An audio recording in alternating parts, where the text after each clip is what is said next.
15 मे ते 30 मे जिथं पाऊस पडतो पावसाळ्यात तिथं आधी पाऊस जातो आणि जिथं पाऊस पडला नाही त्या गावाला मग सोडूनच देतो एवढं मात्र सगळ्यांनी लक्षात ठेवायचं। आता तापमान वाढीची कारणे सांगतो।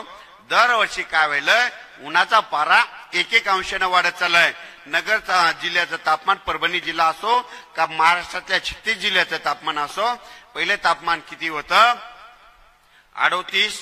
39, 40 अंश इतकं होतं पण ह्या 3-4 वर्षामध्ये आपल्या जिल्ह्याचं तापमान 44, 45, 46, 47 इतकं तापमान वाढलं। पण तापमान वाढल्यामुळं फायदा झाला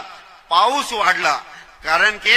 तापमान वाढल्यामुळं काय झालं की पाऊस वाढला। आता भविष्यात आता पाऊस वाढलेला आहे आता फक्त याला आपल्याला कंट्रोल करावं लागेल। तर आणखीन खूप काही दिवस नाही झाले या कोरोना काळामध्ये आपल्याला ऑक्सिजनचं महत्व सांगितलं म्हणून माझं म्हणणं आहे झाडं नसले तर पाऊस पडतो का झाडं नसल्या पाऊस पडतो पण कसा पडतो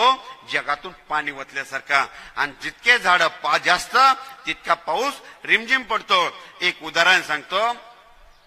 तुमचे पुण्याला पाहुणे असतात तुमच्या पुण्याच्या पाहुण्याला काय करा पाऊस सुरू असताना फोन लावा पुण्याला पाऊस चालू आहे का ते म्हणतात हो चालू आहे मग ते म्हणतात का तुम्ही विचारलं कसा आहे ते म्हणतात रिमझिम चालू आहे आणि त्यांनी तुम्हाला उलट प्रश्न विचारला तुमच्या गावाला पाऊस चालू आहे का इथं तर तुम्ही काय म्हणतात हो चालू आहे मग तुम्ही त्यांना उत्तर कसं सांगतात आमच्या नाल्याहून पाणी गेलं रस्ते बंद झाले रानं खडू गेले असं सांगतात कारण की आपल्या इकडे झाडं नाही आणि पुण्याकडे झाडं जास्त आहेत म्हणून जितकी झाडं जास्त तितका पाऊस रिमझिम पडतो आणि जितके झाडं नसले की पाऊस जगातून पाणी वतल्यासारखा पडतो। म्हणून आता भविष्यामध्ये आता पाऊस वाढलाय आता या पावसाला रोखण्यासाठी आपल्याला झाडं लावावं लागते पृथ्वीचं तापमान कमी करण्यासाठी आपल्याला झाडं लावावं लागतील